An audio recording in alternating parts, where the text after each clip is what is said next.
This is episode 236. Comes with free Velcro. Coming to you from the jungle. I was going to say, yeah, coming to you from the jungle, but then I didn't know what else to say after that, but whatever. Master of the jungle, the honeybee. That's yeah, the point is that's the joke. Yeah. Anyway, all right. That's it. And I'm going to leave all the show. I'm going to leave all that weird laughing at the beginning. Somebody do us up like what's the guy? Oh my gosh, I can't remember his name. The announcer for like Planet Earth. Attenborough? Oh my Lord. Yes, David Attenborough, sort of master of the jungle, the honeybee. Master of the jungle, the honeybee. Yeah. Wild ass. Have you seen that? Have I shared wild ass with you? I clicked it on YouTube.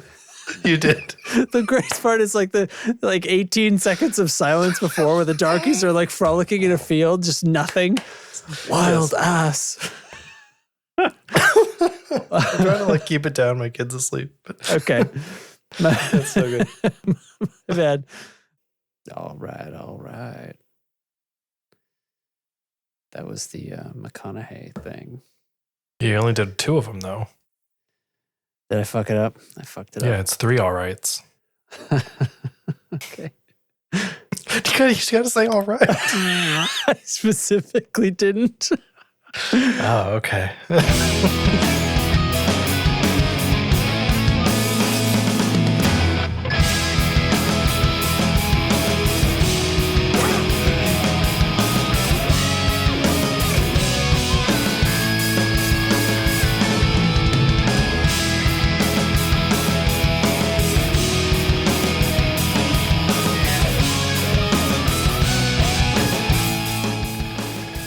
All right. It's the Tone Control. It's welcome back. I completely forgot what I was going to say. Okay. So here's what I'm going to say. Everybody, you missed it, but I squeezed between last episode and this one. I squeezed in getting COVID and getting over it. That's how you do it. Mostly over it. You're a professional COVID getter. Oh, God. Like you're just so efficient. You know, like this is, don't become a professional, but. Nope. It was pretty quick, but it sucked. It sucks. I do have, everything's pretty much returned to normal, although we are still testing positive, but apparently that's just going to keep happening. Yeah. And they've told us basically, I think the same thing they told you, like put a mask on your face and go about your life. Mm-hmm. Until you stop testing positive, kind of thing. Yeah, we had a reason to test today. I didn't. Beth did, but we don't have it, so that's good. We have something else. Hey, back to normal. It was 3 years of doing those tests and staring at it, and it being negative and being like, okay, and still right, exactly like the. I mean, I guess I trust it, you know, and then we took so. You know, kiddo brought the sniffles home from school and we're like, yeah, you know, she's not even like, she's barely got anything. That doesn't slow her down, at all. And we were like, pfft. And then Saturday, Marielle's sick. And she's like, fuck. So she's like, I got the cold. She takes the swab and I like do them and I put them on the counter there and I'm going about my day, like making breakfast and stuff. And I glance over. Just like expecting it to be negative. I glance over. It's like, you know, a minute and a half into the liquids just, it pours over the strip, right? And it's like, I've seen that 100 times, you know, maybe not 100, but you know what I mean? Right. Yeah. And you're an old pro. I'm like, like right away. It's like, I'm not supposed to give but I'm like, supposed to give him 15 minutes. I kind of walk away and then Aria wanders by and glances at him and goes, hey, that one has 2. Like wicked loud. And Marielle turns her head. She's like sitting on the couch like, yep. Yeah. So it happens. It happens. We made it through. It sucks. It really sucks. It's really weird. Symptoms come on and then they go away and you're like, oh, good. I'm starting to get better. And then the sore throat comes raging back. And it's like, colds don't do that. And like really screwy stuff. So right now I am back to normal, except I got these like I can't smell very well. Occasionally I get a whiff of something. I'm in the zone where occasionally I can smell something. I smelled some soy sauce yesterday for a second. So that was nice. I can still taste okay.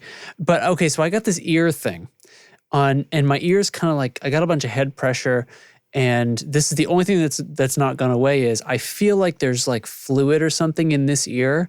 And here's the fucked up part. I have this thing, and it comes and goes, or it was coming and going for a while.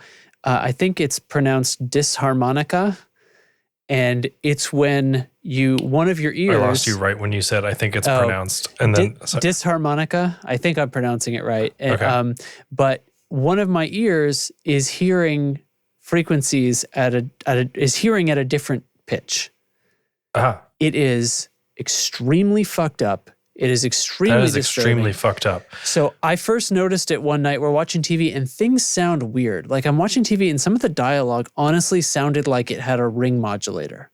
And I was like, maybe it's the show. And then like Marielle said something to me and I heard it in her voice too. And I was like, uh-oh. So I'm and it's not that one ear is hearing a different frequency range. Nope. If I hear a tone... and so that's the thing. Like, I didn't know what was going on for a while. Hang on. I was like, what's up? I have up? a question. Yeah. Is that the ear or is that the brain? I don't know. I don't know is probably the right answer, but my brief, vague understanding, having like Googled the hell out of this frantically for a little while, is it's probably the cochlea. Okay. It's probably swelling / I don't know what fluid or something going on in the cochlea that's changing which hair is responding. You know what I mean? Because it's like different frequencies make it further down the little spiral inside that organ. Right. So you see what I'm asking though? Because it's not like something is being delivered to you at two separate pitches. It's sensorial neural. It is a sensorial neural disorder. I don't know if I'm saying that word right.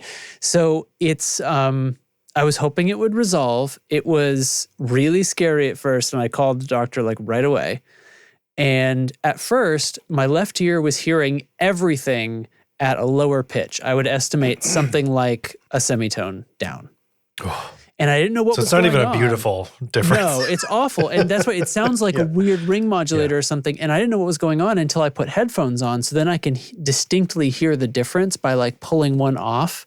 Mm-hmm. And then I was like, whoa, wait a second. And I pulled that ear out and then I switch. And it was like, ma, like, weird. For real. And I was like, oh my God. I've never heard of this. This is I've insane. never heard of it before. I started Googling it frantically. I'm like, this is going to destroy my life. I'm going to have permanently damaged ears from COVID, which I'm trying to put that thought out of my mind right now. But also, it's not like you're an accountant. Like, you know what I mean? Well, that's what I'm saying. This is like the number one tool for your job is your human ears. So as it is now, like it sort of comes and goes. It was pretty heavy on the first night. And then the next couple of days, I would occasionally hear it for like a few seconds, and then it might go away and it might come back, you know? I basically didn't hear it yesterday. Today, instead, this ear is hearing a few things higher pitched than my right ear, except it's not everything anymore. It's only a few notes that are like in the middle. Like, wow. So I've been listening to some music. And in fact, the theme music for this show, as it's playing here, like part of the riff goes like goes up, and it got to that point, and it went and it went too high just on this side, and it. I cannot even imagine what this sensation must be like. Like it must make you think, you're losing your mind.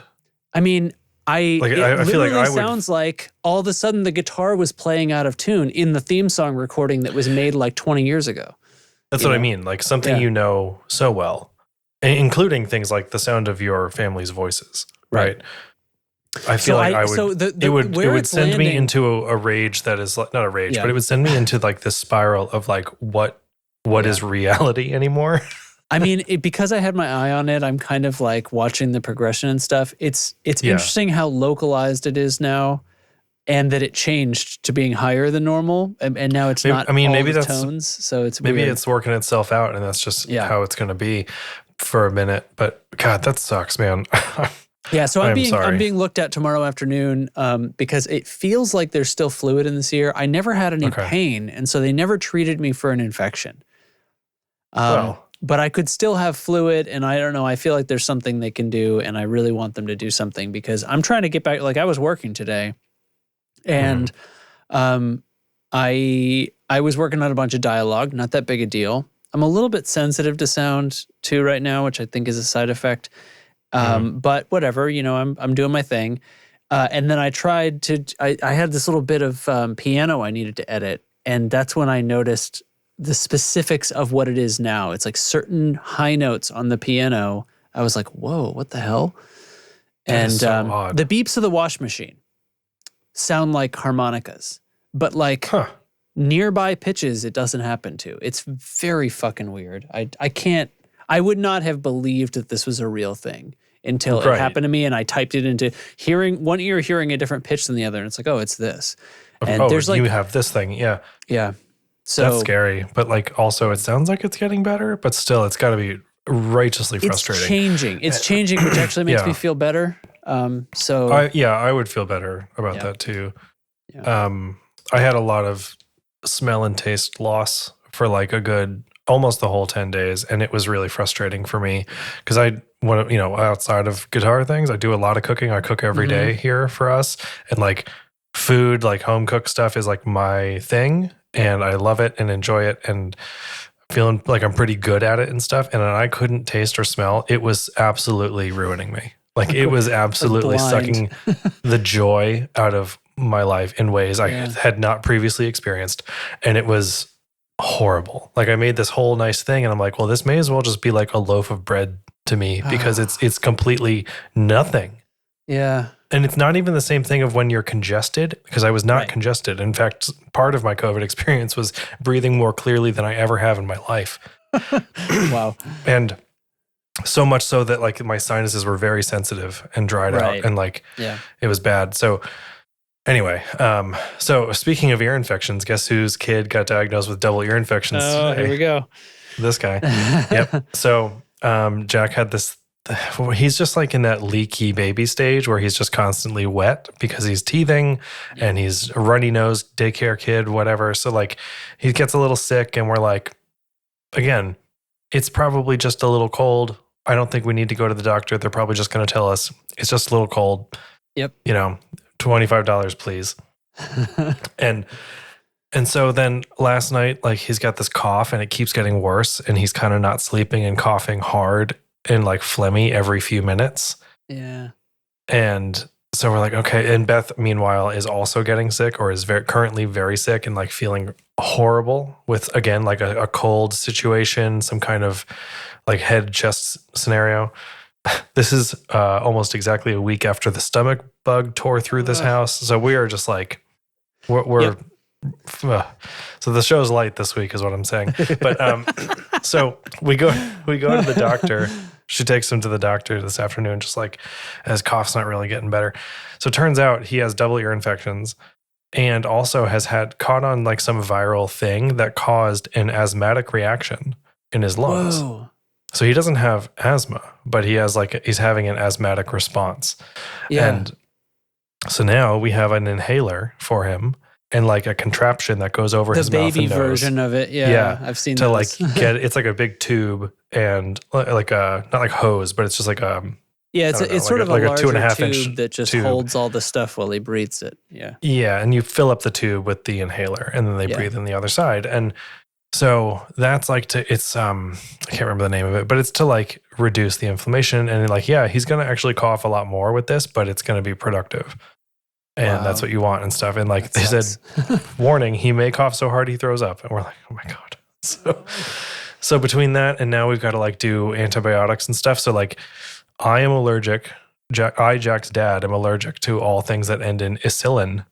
So amoxicillin, penicillin. So guess what they give us at the pharmacy? Amoxicillin. And now it's this whole like, okay, he's probably fine. Like he probably doesn't have the same thing I do.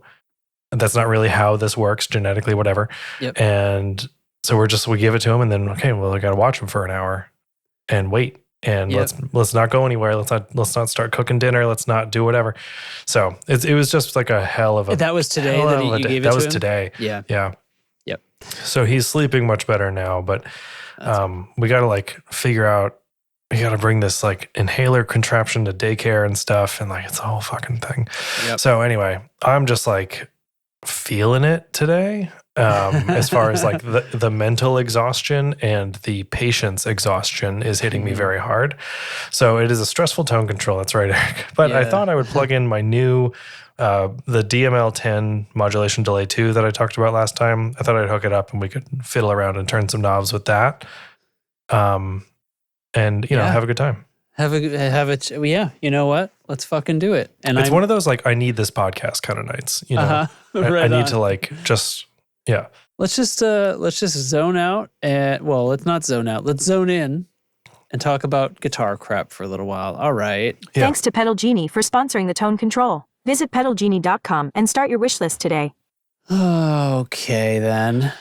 I lost you during the ad. Oh, well, that's fine. You don't need me. You're so strong on your own. There you are. Do you think you can hear me? I can hear you now. He's gonna catch that in the replay. Now I have to listen to the episodes to catch up on all the gaps, you know. Shit I said. Okay, so actually, before we do the delay pedal, you want to hear my reverb story? Yeah, sure. I was just calling up a picture of a DML10 in case I need it. That's okay. I can do that later. So I talked about this in the Discord server. Yeah. Link to the server in the show notes. I caught part of this, I think. I caught most of it. So I decided a pedal I had been kind of following for a few years came out in like a limited edition color that I had literally said to myself and others, if it ever comes out in this color, I think I'm going to have to buy it. So that happened. And I was like, well, you know, I want to sell a few things anyway. So I put like a handful of pedals up on Reverb. And actually, including the Gonculator, this is the end of an era. The Gonculator has sold as of this afternoon. How much is the Gonculator worth? I got $250 for it. Okay. All right. Which feels good. Not one of these crazy fucking things, but yeah. Not yet anyway. I know. I was thinking about that. It's from the same series though. No, it's not. But anyway, we'll talk about that later. But you know, I never used it, and it was kind of sitting around, and I was just like, it's a showpiece. I cannot. Yeah, right. And like, who am I going to show? So anyway, I just off to a better home, and I wanted the money to go towards this other thing that I just ordered. So anyway, I put that and also my spray painted black full tone plimsoll up on Reverb. Right. Just like it sounds great. Like we've talked about this before. The full tone stuff sounds great. The guy's a jerk. Yep. He's a racist a-hole. But anyway, you know, put it up. And people are, you know, I wrote in the description, this is a silver panel plimsoll that I spray painted black when it turned out that Mike Fuller was a racist asshole. And I've been getting messages, that, right? No, and I was like, works great, Velcro on bottom. It's just painted black. That's all. And I get this message quoting my own description, and somebody's like, I haven't laughed this hard on Reverb in ages. Oh, thanks for posting this. Like, you know what? Great. You're welcome, dude. Tim, right? So then, so I get this other message. It's open to offers. So I start getting offers, and somebody throws in a sub 50% offer, which is like, why are you wasting your time with me? I'm not going to take like less than half. Don't be an ass. All right. Right. Yeah. But like, whatever. So I counter offered like $15 less than my original price. Mm-hmm. And he declines it. So, okay, whatever. Like, moving on. So it starts messaging me on the side with all of this, like, hey, you know that thing's not worth that much, right? Kind of language going on about like, and you're like, it's in I'm losing you. I'm going into a tunnel. Yeah. And I'm just like, what are you doing?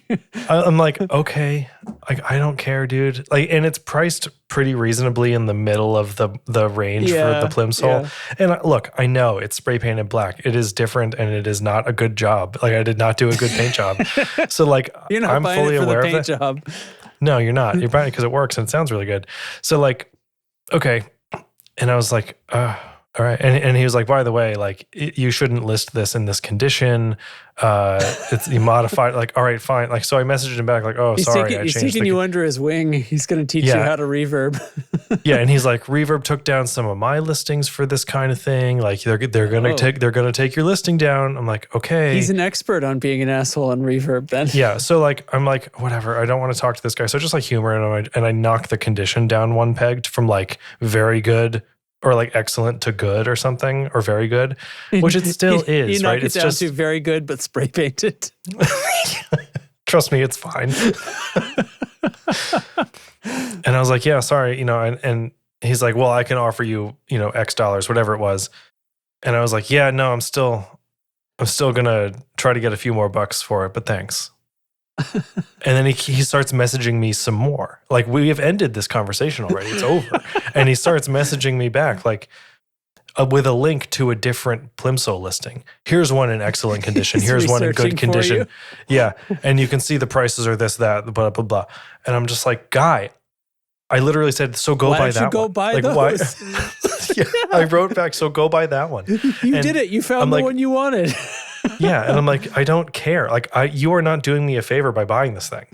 Right? Like, he's trying to frame it here that if you're this person, like what he's actually trying is he's like, I want a Plimsoll. I want it for 50% of what it's worth. So I'm going to see if I can just needle this guy until he's so annoyed that he gives up, because he's not actually, like, he points out, here's fairly priced Plimsolls, and you're like, go buy those. He's like, no. I want an unfairly priced Plimsoll. That's why I'm talking to you. Yeah, right.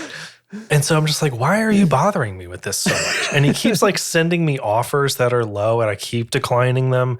And I'm like, look, I'm not going to sell this to you just on principle now, right? Like, I don't even care if you come up to my price, you're not getting it. And so when we're talking about it in Discord, and we're kind of like, how do we proceed here? And because this is real time, this is so ridiculous. So I contact Reverb support and I block the guy, because I'm just like, I'm not going to open him up to see my stuff, right? So they do that for me, and it's all done. But I was just like, what a colossal waste of one's time, of both of our times, right? Like, what are you doing, man? Like, you want an unfairly priced Plimsoll. Sorry. He's gonna like, I know mine has been work hard for it too. I mean, what is his time worth that he spent that time with you? My God. Like knocking on your door. Yeah, like I got whatever it was. I got $70 for you right here. Great. Sorry. Cool. I don't know. What do you want me to do to earn that? Make you a sandwich? Can you leave? Yeah, like, I'm not gonna. And that's why I was just thinking, like, you're not. I might even keep the thing. Like, you're not doing me any favors by offering me this insanely low amount of money. So I don't know. All this talk has made me realize I want to keep it. Yeah, $70. Yeah. Oh, I'm sorry. I don't have any $70 pedals. Whatever it was, I can't remember what the numbers were, because he just like kept throwing these offers around. But I'm just like, dude, you're completely missing the point, and like totally losing the narrative entirely here of like, stop. Well, here's this price. Like, fuck off. Go buy that one. God, it could be so anyway, easy. That's what happened to me. Oh, and then there's more to this story. Sorry, I just remembered. Mm-hmm. So a few hours go by, and I have another pedal up there that I listed as mint, because it has not left my house, right? I got it, and I had it on some stuff here at home, just like for office use and for like on the show and whatever else. And it has not left my house at all. Never. I put it on a board, so there's Velcro on it. It's listed as mint. And I get an email from Reverb that my listing has been taken down for an inaccurate description of the condition. So mint, this is like that's like a collector word that I always feel like I kind of know the meaning of, but there probably is more of an official meaning, right? Yeah, so it would be like, I mean, Reverb has definitions for these things that you can go look up. And believe me, he sent me links to these things to go brush up You've been educated. On what's what. So I was like, okay, fine. It is not technically mint because I stuck some Velcro on the back. Dude, and there's a dog hair stuck in it. Sorry. And but let's be real. Guitarists, this is not a collectible pedal. It is just a thing that's out there in the world now. And it is like, it's just got Velcro on it. Like, that's what you do. I don't think anybody would be like, well, I don't know. I mean, Velcro is kind of a deal breaker. Well, what the fuck else are you going to stick it on your board with? Like, there's dual lock, but like, who cares, right? It is not the point. Yeah, it comes with free Velcro. Like, what? That's you know what I mean, like that. I mean, mint. I assume there is a new inbox condition, right? Well, otherwise it wouldn't be listed as used. Well, that's right, exactly. So there's new inbox. If mint is different than new inbox, then it just means it's completely undamaged. Yeah. right? Undamaged or unmodified or something like that. Right, yeah. So, exactly. And so, yes, okay, I put Velcro on the bottom. Technically, are you correct? Sure. But shouldn't a pedal that is in flawless condition and has Velcro on it, shouldn't that be in the same consideration, the same product pool as all the other ones that are new and that are effectively new? It's not. It's you know what I mean? Like no, I do. Yeah. The useness of it means is there's scratches and stuff on it. It's like the more scratches are on something, the more it's likely some of the stuff rattled around. And, there's like things that can happen. It's like that's something you consider when you're valuing something. But, to the extent that Velcro would. Yeah. Like you're telling me any guitarist out there looking at this, it's not an expensive thing, like $110. And you're telling me that you think someone's going to see that and be like, well, that's a deal breaker for me. So somebody reported it. Shut the fuck up. Somebody reported it. Somebody possibly, I don't know who, but somebody who had been just educating me about the difference between mint, good, very good conditions on Reverb. Somebody that was really interested in your Reverb listings for some reason. Somebody was really interested, in all the stuff I had up for sale. So anyway, I went through the thing with Reverb about how to fix this, and I was like, fine, very good condition, whatever you want to call it. Like, I don't care. Right. Just, and they put it back up and everything's fine. But it's just this like such a stupid piece of bullshit. Like it does not matter, right? Velcro aside, whatever, if it's, I don't know. I just could not believe, like, you're telling me it's a total coincidence that somebody else took my Reverb listing down, or Reverb just stumbled up across it themselves. Like, well, I don't know. There's some Velcro on it. No.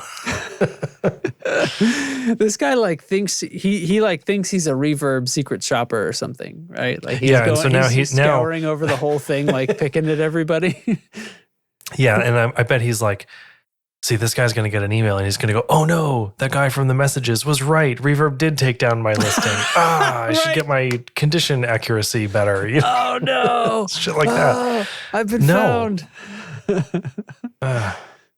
Next pedal with Velcro is going up, listed as mint too, you prick. Plus, he won't be able to see him now because he's blocked as hell. Blocked as hell. So anyway, you want to hear this delay pedal? Sure. Let's do it. I'm trying to find a picture of it. I'm going to just find a random Reverb listing if that's perfectly all right with you. Yeah, go ahead. I will. I can do it. There you go. There it is.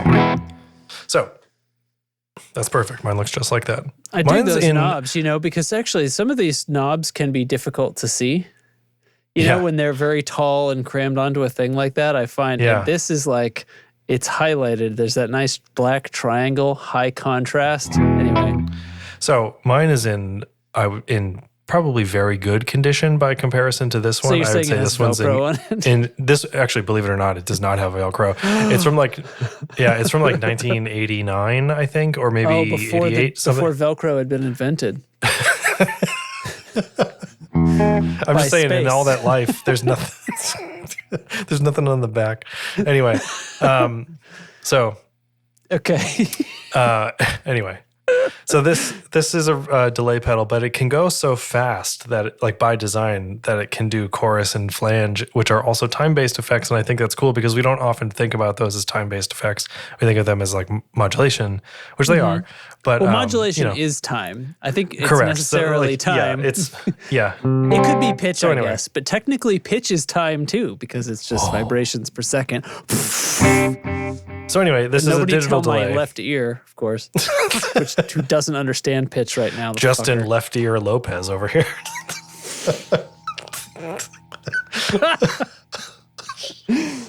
All right. Like okay. So this is kind of the standard delay range. The only thing that's kind of a drag about this pedal is the print. So the knobs are nice and easy to see, but the print being the rest white, of it's invisible. Yeah, the print is white on this reflective metal flake finish. So it is a little tricky to see in the light in my office anyway. So there's a view. This goes from 112 to 900 milliseconds on this slowest range. Okay. So kind of a slapbacky all the way up to 900. I was like, you turned it off. Okay. And then there's, delay level and repeat. So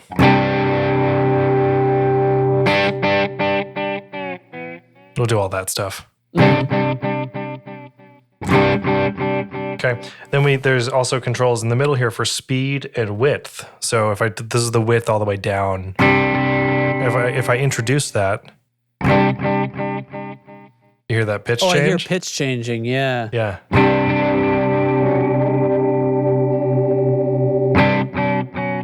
That's what my hearing sounds like all the time now.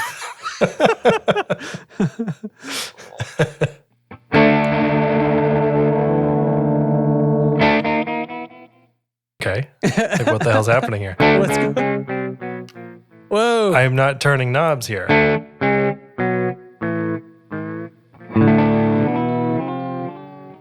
Wait, does it keep changing? So it's on an LFO. Oh, okay. Yeah. It's going up and down. Yeah.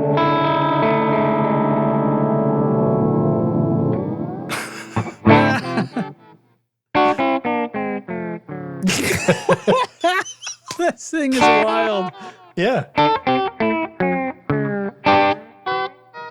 It's insane, right? So you crank these up a little more.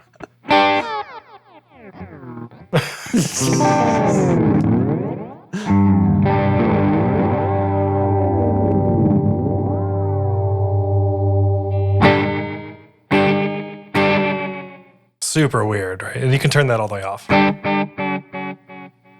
So I'm like, sometimes I have this tendency to lean forward when I'm listening carefully to something you're playing. Like, that has anything to do with it. Yeah. So now I can turn the delay range. It's kind of like the Boss DD series where like one of the knobs is like detented. So there's like a range control. Okay. So the delay range is now 14 to 112 milliseconds. Which is so fast, it sounds kind of like a spring reverb. Yeah. 14 is like tighter like than humans can perceive it as two separate occurrences. Yeah, so most humans. So let me turn this off. Hang on, let me turn the reverb off. Sorry, I'm playing into my HX Stomp. So if I turn this on now at 14... Does that weird... It's a robot. It's like comb filtering. Yeah.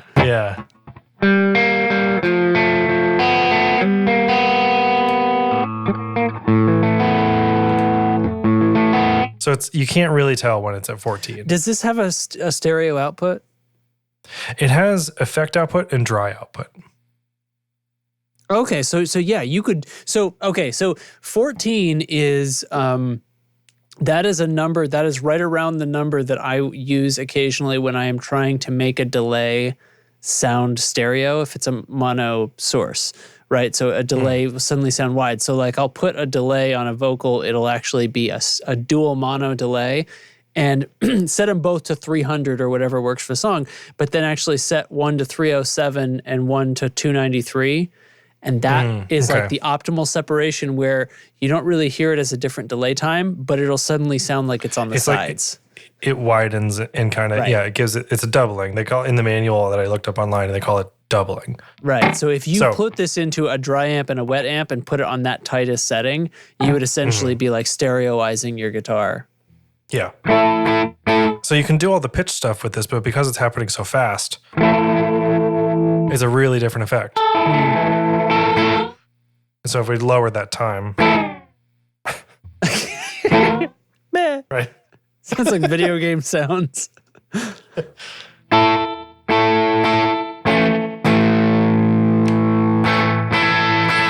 And it's so fast, and like depending on your other settings, it can kind of be reverby. Like it doesn't have this repeat kind of feel to it.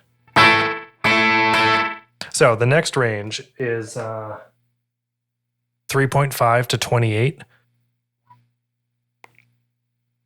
milliseconds. Yeah. Okay. That's way too short. Right, but you hear what we're getting? Yeah. So now we're into in like chorus territory. Yeah, like flanger mode. Yeah. Huh. Isn't that cool? Yeah.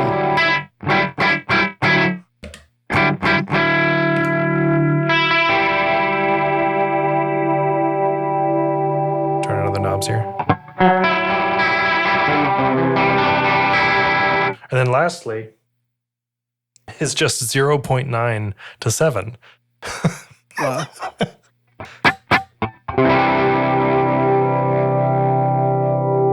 Very chorusy. And like what each knob does as these ranges shrink is less and less. Right. So here it is off. Here it's back on.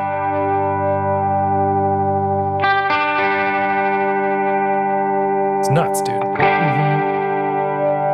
There we go. This ends up being sort of most of these so those are like kind of chorusy things, but there's the theme that I'm seeing here is like these are all kind of stereoizing things, like the way the Dimension D is a chorus, but it's kind of a chorus that's configured to be a stereo widener. And it for that same principle, right? And because it has an LFO in it, it kind of like has that effect.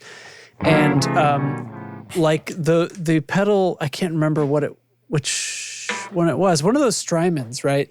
That was basically a stereo doubler. It wasn't Flint, right? Was Flint the tape one? Flint is the reverb trem. You're thinking of Deco. Deco, yeah. But it's a a more advanced kind of more attempting to sound more real version of this. Like this is in principle what pedals and effects like that are doing when they're trying to create a stereo from a mono without it sounding like two things. And sounding like two things in a sense is harder actually. But so anyway, yeah, I mean, it's really wild. So this thing, like I said, I got it on Reverb, got it used. Obviously it's from like sometime in the 80s. I thought it was kind of early 80s. I think it may actually be later than I thought. Mm-hmm. But if, the guy who had it listed is truthful, he is the original owner, which is very cool, I think. Oh, yeah. So it's in great shape. It's just a little dusty. I want to take the knobs off and get in there with like alcohol and a Q-tip or something like that. But there has never been Velcro on the back. So it's much closer to mint. And it's like, oh, phew. And like you pull this little lever down here at the bottom, kind of like the Boss pedals that have the thumb screw. You pull this little thing open it up, and it flips. That's a little, I got a WD-40 that, and it opens up the foot switch, and there's a mechanical switch in here that you would see on mechanical keyboards. Oh, and yes, you told us about this last time, It works great. It sounds great. It's a really tricky thing, I think, to dial in and not have it be like, ooh, we're kind of off in outer space and everything's a little weird and I don't really like that. But once you dial that stuff out and you figure out what it is you're going for with it, it is a lot of fun. And I don't know. I like a vintage thing like this. It's cool. Yeah. I mean, so does it ever behave just like a regular delay? Or? Oh, yeah. Yeah. I already unplugged it all, but if you take all that pitch stuff down to much less, right, then it'll be like if the delay is longer, like earlier in your demo, you're like with a much longer delay time, you could perceive the pitch going way down or way up. So like you kind of rein that in, and then it's just like a modulated delay. And so you can dial it in, so it's just this little bit of extra motion in the repeats, or you can take it entirely out. You can set that to 0 and it won't pitch at all, and it's just a regular digital delay at that point. Yeah. So I've noticed, I think I said this when we were on with Hank, the repeats it's early digital, so it's not truly perfect. There is some kind of high pass filtering happening, it seems like, when there shouldn't be, but it sounds great. So I'm into it. Yeah, I didn't get it because it's of its pristine digital replication of tone, So, right. But yeah, that's the thing. I just wanted to share about that. I'm still going to be working on a demo with that and the new Big Muff that I got. I sold the other Big Muffs because this thing's way better. So, yeah, man. There's a lot. Eric was making a lot of comments about basically just how my ear was non-functional. My ear was related to everything. Everything's based on using my ear as a special effect, I guess. And then I don't think I responded because you were doing your whole demo, and he just got angry and left. He's gone. He's just out of here. He's like, you guys don't respect me. You don't expect the humor. He says Justin's ear was Leo Fender's prototype for the tremolo arm.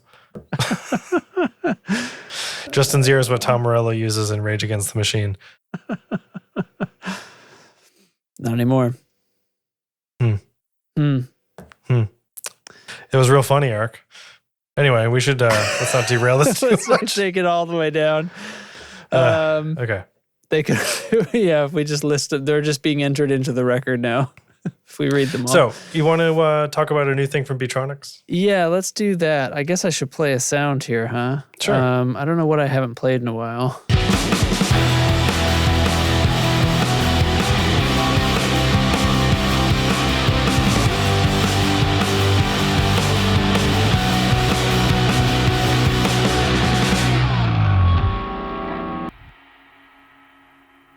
Is that what is that? That's not the Hawaiian pizza, is it? It's not the Hawaiian pizza. Okay. Hold on. Let me pull it back up again. Starlight. Oh, yeah. CTC Starlight. Yeah. Crazy tube circuits. So. Let's talk about what the heck is this? It's the CB. It's the CB from Beatronics. Like Ocean Honeybee, the CB. It's a Harma chorus. Oh, I like this. They do put a lot into their art. Is this all like embossed? It looks like it's all like it's like an enameled pin, that kind of thing. Yeah. Wow. And they have a custom shop too, where you can custom order like the case under. So that's like a faceplate, and then the case underneath is separate, and you can get that painted by hand, like with a pattern, and then you can customize the enameling of the faceplate and stuff. Look at the size of that LED. Oh my God. It's like an amp LED right there. Yeah. It's foggy though. Do you see that? It's like milky. Cloudy. Milky. Ooh. So this is a Harma chorus. Hey Derek, what's a Harma chorus? Does that mean it hurts you? I still don't actually know the answer to that. I was reading about this today, and I was still kind of like, okay, but what's the thing? So it's a multi-chorus. Let's start there. It is a chorus pedal. It does all your Bucket Brigade chorusy things. I'm looking at the site now because the show's light. I'm just going to read the website to you guys. Welcome to this week's installment of Derek and Justin Read Websites. Read the website, yeah. It's it'll harmonize too. So it's chorusing and it'll do pitch stuff. Like it'll do the chorusing so intensely that it will pitch stuff, but you can tell it where to go with those pitches. Now that you say that, it makes me think that I wonder if the harm in Harma chorus isn't actually about harming you, but it's actually about like the pitch being a harmony. Oh, like harmony. Oh, you know, I think you're onto something. I think that might have been what I wonder if that was an accident or if they meant to call it that. Perhaps. They probably meant to, right? I mean, they put a lot into this label. They probably thought this before me. Yeah. Oh, it's chorus. Like harmonious chorus. So they're not harming the chorus? No. Harm. Oh, chorus. Yeah, this so is it's got all the other. I liked it.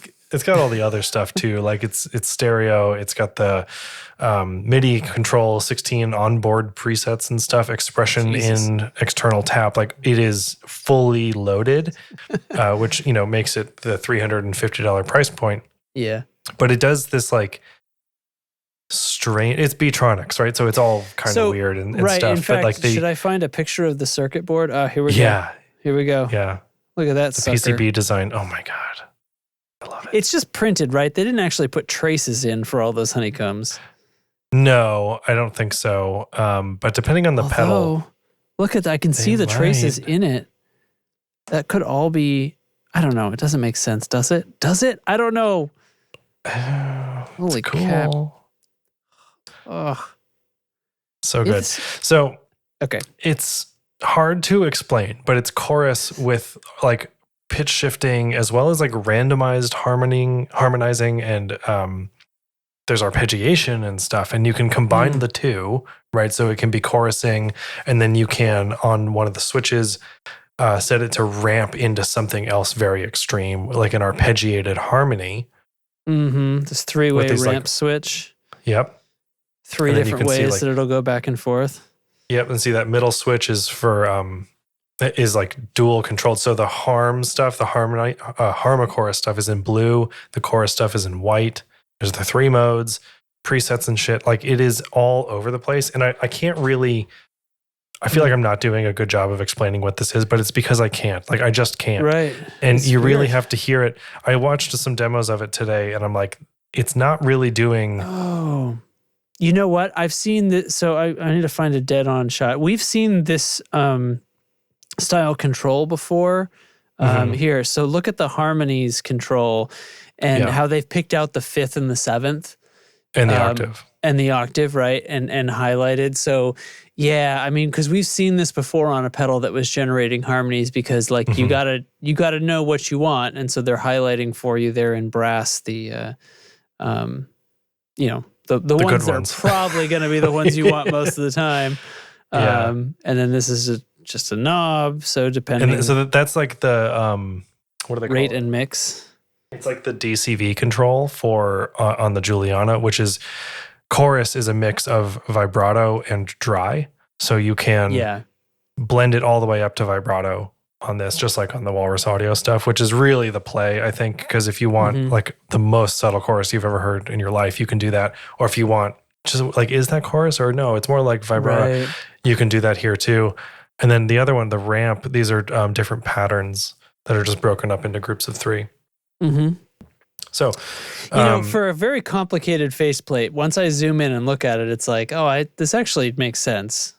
It's actually easy to see. Well, it's complicated like for a pedal, but it's also just ornately designed, right? It is a beautiful looking thing with lots of fine detail and great visual design. Like that's just all it is. And a lot of it is purely aesthetics, right? It has nothing to do with the look of, or with how the pedal operates or anything. It's just, look at this thing. It's gorgeous. So it has a selectable input. So you can do it for a selectable input level, for guitar, bass, active pickups, synthesizers, drum machines, stuff like that. So it is not just a guitar pedal. You can like set it to be instrument in or line in, which is cool. Nice. That's I wonder how complicated, I mean, that's a feature a lot of pedals should have. Wow. Yeah. It's hard to explain, which I've said, but it's very, very cool. I think go watch some demos for this and check out what Beatronics is up to. Also, like go over up to Custom Shop and down into CB Custom Shop, like up at the top. Hold on, I have to try to pinch to zoom back out this website. Here we go. I zoomed in. Okay. So mouse over custom. Yeah. CB Custom Shop. Oh, you'll kind of see. These are, of course, another $100 or so, but you can see like these are insane. I like each of these less than the original. Keep going. So I guess that's good for me. Wow, that one's ugly. They keep getting uglier, Derek. What do I do? Oh, this is kind of, all right. Well, yeah, right. That's kind of nice. Nope, that's awful. But hey, it might be good, if somebody, if you're the Riddler or whatever, like that one's for you. Yeah, you might be into that. Yeah. They have different knobs and stuff too, which is cool. Yeah. It's not just paint. It's like, they're choosing different knob styles. The whole thing. And so you can see what I mean, how the case underneath is painted and splattered and stuff. Along with, with the enameled control panel. A lot of these examples. Look at all these with tiger stripes. Or I guess they'd be bee stripes. Kind of an idiot. I don't know if you guys knew this about me, but I'm so stupid. They're called Tigertronics. You can tell that they like tigers because of the characteristic honeycomb pattern. Just like a tiger. Master of the jungle. The honeybee.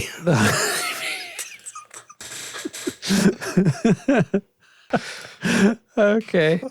Anyway, most of those are extremely ugly. I like the one that's like the kind of more monochrome. I know. I'm not in love with it, but the fact like that you can. This silvery one here, and then there's another one like that with some kind of goldish bee stripes down here. Yeah, almost look like legs or something. Yeah. Those are cool. Yeah, man. So go listen to some demos of this thing. Hey, you know. Well, yeah, but they are made by hand. I saw a video. They're actual custom shop. Like they're spray painting those in a booth by themselves and stuff. They're all enameling the thing with the different colors. And so that's sick. Yeah, dude. I wonder what condition rating these would get on the. I mean, the paint is kind of splattered. The paint is kind of wild. It's not really the original paint. So just saying. That's what I got to do. I got to label the full tone as custom shop. No. So here's the trouble, though. We're doubling back on ourselves because now it seems like you had a little collab with the guy. That's true. I'll just say it's like the Tone Control custom shop. Custom shopped against his will. Custom shopped without permission. Yeah. Hey, I wrote what the fuck is up in this Denny's in the notes because I didn't have anything else, but now we're at like almost an hour and I think this is a good episode. Yeah, it's a pretty good episode. We were what about this bit? Were we skipping over this?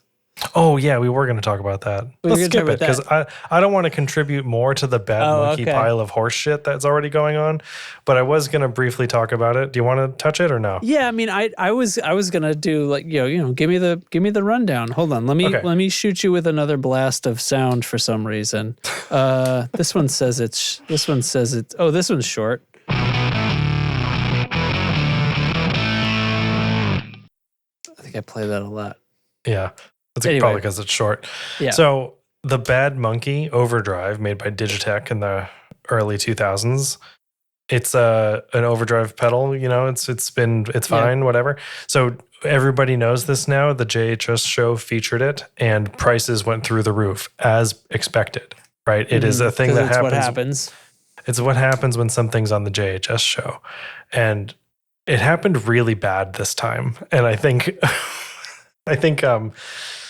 it's funny, and also, hang on, let me look up. So what? I'm gonna look up their statement. What was the pedal before? They were going for about an old pedal. They were going for about like under $75 on Reverb. Mm-hmm. Why is Reverb? Or what am I looking? You've been banned from Reverb. You're putting Velcro on shit. Unacceptable. You're gone. You're not. We don't want you on this platform. Can I not find it? Or is it on Josh's own friggin'? Here we go. Maybe. Goddamn, I don't know where it is. Anyway, can somebody in the chat pull up the statement? Is anybody in the chat? Matt, you're in the chat. Can you pull up the statement that Josh made about the Bad Monkey stuff, if you're available? So anyway, he like basically came out and said, like, look, this pedal has been out for 20 years, 19 years. It's been on the market for, or the pedal's been on the market for longer than JHS has been a company. Yeah, he says, learn to listen with your ears and not trends, and you will be a much happier guitarist. So people are coming at him like, you blew up this pedal, now I can't find one for the price that they should be, blah, blah, blah. Yeah, here you go. I would like to remind you, you had 19 years to buy one, but never cared. Got him. Yeah. Right. This pedal no one kept you from buying it. This pedal has existed 4 years longer than JHS as a company. Yeah. And nobody kept you from buying it in 2004. It's perfect, right? So yeah, he blew up this pedal and compared it to the Klon and compared it to the famous TS10 Tube Screamer and stuff. And it sounds really good. It sounds just like them. Oh my God, who knew? It's this $50 pedal. But it's this sort of statement on like, don't fall for things like the Klon and don't fall for things like the TS10 or whatever. You can do that with the stuff you have laying around, which might be something like this Bad Monkey. And you can get them for pretty cheap. And now they're on Reverb for hundreds. It's not even about this particular pedal. I mean, that's the thing. Like he's saying what we know is the right thing. Like it's not it's not even about any particular, thing. It's almost like highlighting that like you actually don't need some special pedal. He's basically saying right out, like you actually don't need some special pedal to do it. And everybody's like, oh, wow. Takes the totally opposite takeaway from that. We got to have that exact non-special pedal. Exactly. So, and this has happened to a number of other pedals that he's featured on the show. From the same series, the Distortion Factory, which is kind of like Digitech's Metal Zone type thing-ish, Sure. And they were, again, have 3 of them. $75, and now they're up $200, something like that. The Bad Monkey, though, has gotten really bad, and people are asking many hundreds of dollars. And he says in the statement, like, asking $600 and paying $600 are very different things. So not, let's be real. I'm not going to look at sold listings on eBay right now, but right.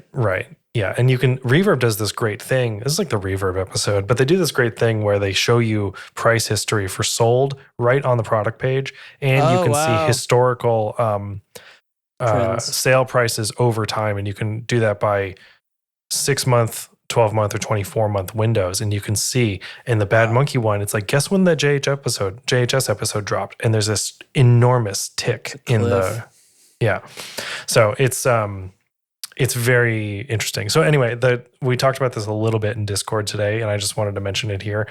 This idea of, is there such a thing as a bad pedal?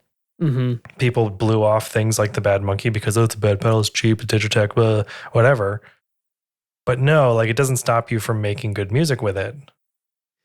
Yeah, like, is there such a thing as a bad pedal? I think, for sure. If it doesn't work or something. Right. Well, but we're precluding broken, right? Like we're saying. Yeah, or there was a little bit of like. Where it's effectively put together right, but it's still bad. I mean, I think that can be true, and you can still make good music with it. This is the same as the Walmart guitar in the hands of a John Mayer.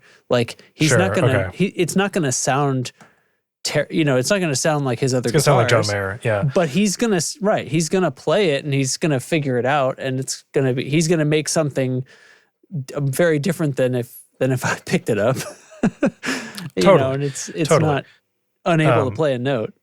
Yeah, and in the rest of the statement Matt just posted, the idea of what you have is enough, and this guitarists need to realize that, and sometimes you can have really great tone from unlikely sources, like the Gonculator that I just sold. It's not why I sold it, but, or these other, like the DS1, these pedals that are just sort of the DoD 250, these things that are kind of slept on in a way that's like, well, everybody has those, whatever, they're not special. Yeah. And it doesn't mean you can't like have a ton of fun with it. So just like, I don't know, keep your feet on the ground a little bit with it. Yeah. And, keep your head down. Don't go buying a Bad Monkey right now. Wait till they come back down to under $100. Well, I'll be honest. That's how I got hip to this delay pedal, was a feature on that show. Mm-hmm. And it was this whole series. Did you drive the cost way the hell up? No, I waited for them to come back down. I've been watching this. So he did a video on the 10 series, which includes like the TS10, again, now famous thanks to John Mayer. But the DML-10 that I have here was part of that series. There were some others and stuff too. And he focused them, and I was like, wow, that delay sounds awesome. I really like what it's doing. I'm going to hop on Reverb. And they shot up, they were in the... Instantly. Because they were old too, so they were like jumping up into the 400s, 500s, and I'm like, there's no way. But then every now and then I would kind of miss one, and it would be, high 3s, low 3s. It started to dip down. And so now I got this for cheaper than you could buy many new delay pedals today. So you can wait and get a Bad Monkey later. But, yeah. But you don't need to, because whatever other, cheap distortion pedal you have is probably fine. Probably fine. Update, nerds. Yeah. It's probably fine. It's that whole thing of like, the gear doesn't make you a better guitarist. We all know that. Like, I'm not saying that, but also have some perspective. Yeah. Go practice. I have a new pedal coming in the mail tomorrow. Anyway. All right. Okay. You have 2 minutes to do what the fuck is up in this study. No. Thing of the week. My thing of the week. I'm going to pull up, see. What did you say his name? Steve Mould? Is that how you'd spell that? Or say that? Sure. Steve Mould is a British educational YouTuber, author, and science presenter who makes science-related educational videos. Page. It usually does weird things when I try to... There's just so much going on a YouTube page. So. That's totally fine. I'll pull one up and reference a few titles. We posted one in Discord while you happened to be sick, and it seemed to melt your brain a little bit, and we weren't sure if it was because you were sick with COVID or if it because it truly melted your brain. But Steve Mould does some really outstanding science. Really outstanding science content on YouTube. Yeah. And it's stuff that's like, oh, that's really cool. I actually get it. And then he's like, okay, now that you get it, get ready to not get it. Get ready to go down another level. So he did this recent video on acoustic cameras. And that's the one that, sent Justin into, it made his ears stop working. It's fantastic. You actually, it's your fault. That was before my ears started fucking up, actually. I don't know. Correlation? Causation? Yeah. So this acoustic camera thing, like I won't spoil the video, but it's a way of visualizing sound and stuff, and like the way that what's the sample that measures it directionally. Yeah. Yeah, and they use it for things like finding noisy components in engines or something like that, or when trying to reduce stuff like that. But they can clap, and it because of the sample rate being so high for audio. What is it, 44,000? Right? Yeah, so CD quality audio is 44,100 samples, and that is enough to represent the entirety of human hearing, including extra for the Nyquist filters to happen. So yeah, that's the point at which it's sufficient to represent everything you can hear. Right, which when turned into visual information results in it being a high-speed camera as well, because frame rates are so much lower, 24, 30, 60, our 120. Eyes and so, our eyes are not ears, guys. So as a result, because you can slow this down to like the 60 frames a second thing, you can see the sound bounce off the corner of the wall and stuff. And like as somebody claps, you can watch these pockets of light kind of pop up all over in a very cool way. So he does a lot of videos on fluid dynamics too, which is great. He explains how gas pumps know how to turn off when your tank is full, and that's a mechanical operation. That one's come up on my feed now since I followed his channel. You got to check it out. He does such cool stuff where he'll make it out of like acrylic and do the best approximation of making it in 2 dimensions as possible on like a light table and stuff. Let's see, logic gates using DNA. A metal that is made of glass, but is also metal, but it's glass. And it's incredibly bouncy. And he gets into the math of bouncing and stuff like that. Really great stuff. Really fun. And it's just like, I don't know. I put it on when I'm kind of winding down for the night. And I'm like, this is so interesting. And then I look away for a second and I come back and I'm like, you're like, what the fuck are we talking about? Now I got to rewind. That's what I did. I watched a good part way through that, and then I had to like roll it back 2 or 3 minutes because I realized I missed a word, and I kept going thinking I was going to be able to figure it out or something, and I had to go back. Yeah. But it's super, super neat. Yeah. And he's a great presenter and stuff. And he's like, oh, have you ever wondered why blah, blah, blah? No? Well, let me tell you. So anyway, check it out. Steve Mould, it's Mould on YouTube. It's my suggestion of the week. All right. And I suggest trying to not get COVID. Okay. I guess I can't think. I feel like I had something in mind and I can't. I have a suggestion in place for that. Yeah. Could you imagine how shit this would have been if you weren't all vaxxed up?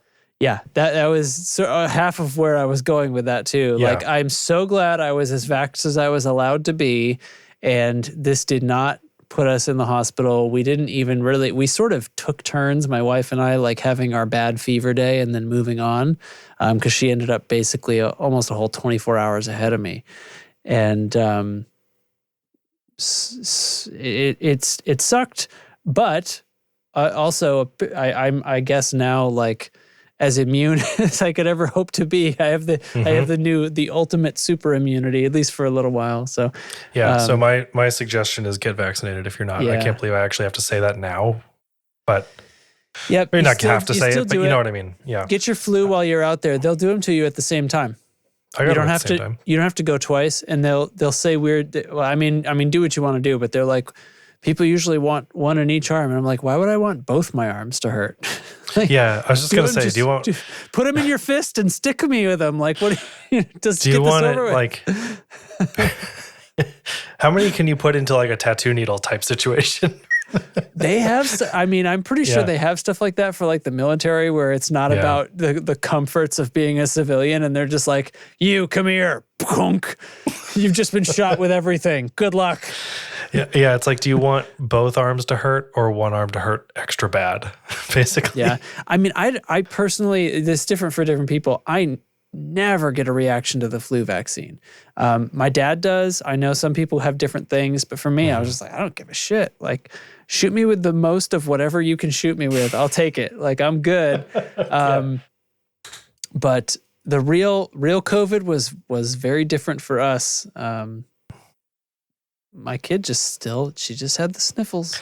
Hey, dude, Jack had it when he was like awesome. 4 or 5 months, and I thought for sure like we're gonna be on the news. Like this is gonna be bad, you know. Yeah. But found out today he is COVID negative and RSV negative. So we're back at the top of the show. Look at us. Hey, we looped it right around. All right. Well, about time we pull this curtain. And so let's all do that, shall we? Oh, yes, we shall. So thanks for watching. Thanks for listening. And if you find us on discord.io/tone control to join in with the fun in all of our great channels, and totally free. And if you want to support the show financially, you can do so at patreon.com/thetone control. And all that money gets rolled right back into the community when we do fun things with it. And we'll thank the patrons now. They are Nick Greenwood, Carson Ricketts, Matthew Fenslaw, Ryzen Welf, I said that weird, Ryzen Wolf, Jamie Evans, Doug King, Big Daddy Doug, Righteous Ryan Johnson, Steve Huffman, Jonas Sabatini. I didn't change my name. Change me name? I didn't change my name. Brian Gower of the Tone Jerks podcast. Mako Guitars, Andrew Walsh of Andrew's Alcove, Doug Christ of 37 Effects, Sean Wright of Lollygagger Effects. Thank you all so much, and I'm almost out of music. He did it. Yay. Bye. See you next time.